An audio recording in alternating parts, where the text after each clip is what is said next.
Friends, দেখো আজকে তোমাদের সামনে নিয়ে এসেছি আমের আচার। এখানে অনেকগুলো আজকে আমার আম এনেছিল দাদা ভাই। তো অনেক দিন ধরে ভাবছি কি করব, তাই ভাবলাম যে আজকে আমি একটা আমের আচার বানাবো। তোমাদেরকে দেখাচ্ছি কি করে বানাচ্ছি। এখানে আমগুলো কেটে রেখে দিয়েছি। এখানটা একটু মশলা মানে আমি একটু বেটে রেখে দিয়েছি, শুকনো লঙ্কা, তারপর হচ্ছে ধনে গুঁড়ো, জিরে গুঁড়ো, তারপরে হচ্ছে সব রকমের যত রকম মশলা ছিল, জোয়ান টোয়ান দিয়ে সব কিছুতে একটা মশলা করে রেখে দিয়েছি। এখানটায় সব মশলা, অনেক রকম ভেজিটেবলস মশলা আছে, এটাকে আমি বেটে রেখে দিয়েছি। তারপরে এখানে আমি কড়ার মধ্যে তেল দিয়েছি। তেলটার মধ্যে এখন আমি আমগুলোকে দিয়ে দিচ্ছি।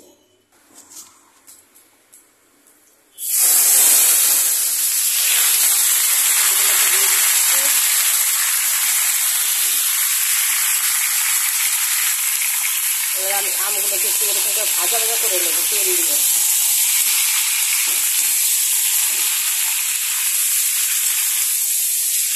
পুরো তেল দিয়ে একটুখানি আমটাকে ভেজে দেবো, কারণ তাহলে কী বলেন তো, অনেক দিন আমি এটাকে রেখে দিতে পারবো। কারণ রোদ্রের মধ্যে শুকানোর আজকাল সময় নেই, অনেকক্ষণ রোদে রাখবো ধুলাবালি পড়ে যাবে। আর হচ্ছে রোদের সেরকম হয়তো একদিন আসছে, একদিন রোদ নেই, একদিন বৃষ্টি হচ্ছে, ভালো মতো শুকাতে পারবো না। তার জন্য আমি এটাকে ভালো করে তেলের মধ্যে একটু ভাজা ভাজা করে নিচ্ছি। পুরো তেল দিয়ে একটু ভাজা ভাজা করে নেবো। তারপরে এর মধ্যে আমি একটু লঙ্কা গুঁড়ো, জিরে গুঁড়ো, হলুদ গুঁড়ো সব দিয়ে দেবো। এবারে একটু আমি এখানে নুন দিয়ে দিচ্ছি, সামান্য পরিমাণে নুন দিয়ে দেবো। নুনটা দিয়ে দিচ্ছি, নুনটা দিয়ে একটু ভালো করে নাড়াচাড়া করে নেব।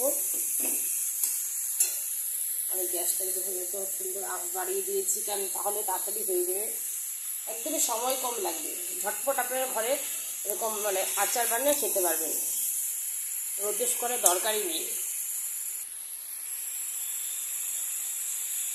এই মেয়েটা দিয়ে দিচ্ছি একটু হলুদ গুঁড়ো,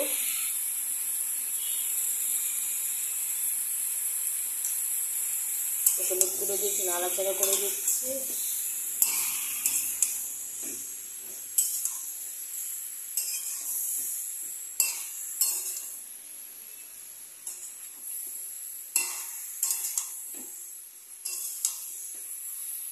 এই আচারটাকে আমি হচ্ছে একটা ঝাল করব, একটা হলো মিষ্টি করব। এখান থেকে আধাটা ঝাল করব, আধাটা মিষ্টি করব।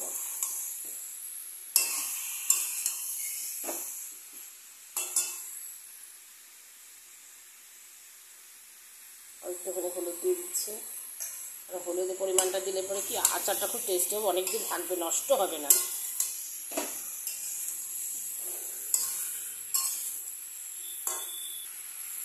এরপরে আমি মধ্যে দিয়ে দিচ্ছি জিরে গুঁড়ো, ধনে গুঁড়ো সব দিয়ে দিচ্ছি। এটাকে দিয়ে ভালো করে কষিয়ে নেব, খুবই টেস্টি লাগবে। এই আচারটা খেয়ে দেখবেন ঘরে একদম কোনো কিছুই লাগে না, যেরকম আপনারা ঘরে যা যা থাকে সব দিয়েই বানাতে পারবেন।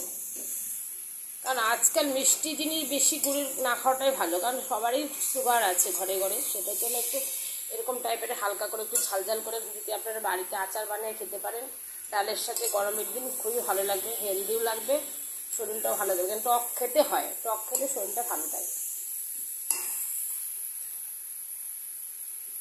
ভালো করে কষিয়ে নেবো। এবার হচ্ছে আমি যে মশলাগুলো এখানে করে রেখে দিয়েছিলাম, শুকনো লঙ্কা, 5 রকমের মশলা, সব এগুলো আমি দিয়ে দিচ্ছি।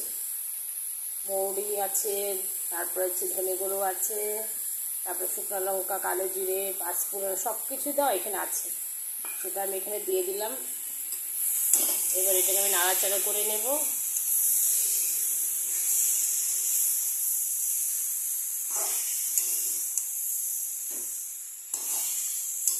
এরকম করে আপনার আচার বানিয়ে ঘরে রেখে অনেকদিন খেতে পারবেন। একটু গ্যাসের আঁচটা একটু কমিয়ে দিতে হবে, তাহলে নিচে লেগে যাচ্ছে, তার জন্য একটু হালকা করে।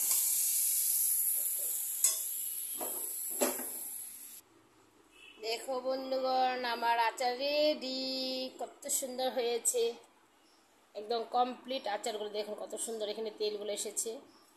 এটা যদি আপনারা খেতে পারেন ডালের সাথে খুবই হেলদি লাগবে, কোনো রকম মিষ্টি কম আছে, একটু তেল দিয়ে মশলা দিয়ে করেছি, ডালের সাথে দারুণ লাগবে, খুবই টেস্টি লাগবে।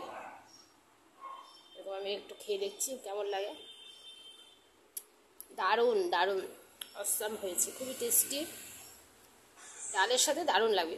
এই গরমের সিজনের জন্য এরকম টকটক আমের আচার খেতে হয়, খুবই ভালো লাগছে। ভালো একটা লাইক সাবস্ক্রাইব করে দিবে। Thank you, bye. পরে দেখা হচ্ছে আবার তোমাদের সাথে। আমার আচার রেডি, দেখুন বন্ধুগণ, এটা হলো ঝাল আচার। কেমন হয়েছে একবার আপনার বাড়িতে ট্রাই করে দেখবেন। এরকম ঝটপট আম নিয়ে আসলেই আমের আচার বানিয়ে নেবেন তেলের মধ্যেই, শুধু যেরকম মশলা দিয়ে ভাজা ভাজা করে একটুখানি তেলটা বেশি করে দিয়ে সব কিছু দিয়ে একটু ভাজা ভাজা করে নিলেই ব্যাস হয়ে গেল ঝাল আচার, আমের আচার। আবার এখানে আমি আরেকটা বানিয়েছি মিষ্টি আচার। দেখুন বন্ধুগণ, এখানটা কত সুন্দর হয়েছে। এটা হলো গুড় দিয়ে বানিয়েছি আমি মিষ্টি আচার, কারণ আমার মেয়ে আবার একটুখানি ঝাল আচারটা পছন্দ করে না, ওর একটু মিষ্টি মিষ্টি আচার লাগে। এটা আমি গুড় দিয়ে বানিয়েছি। দুই রকমের আচার আমার বাড়িতে হবেই, একটা ঝাল একটা মিষ্টি। এই আচারটা কেমন হয়েছে এটা লাইক সাবস্ক্রাইব করে দিবে। Thank you, bye. পরে দেখা হচ্ছে তোমাদের সাথে, নেক্সট ব্লগে তোমাদের সাথে দেখা করছি। Thank you.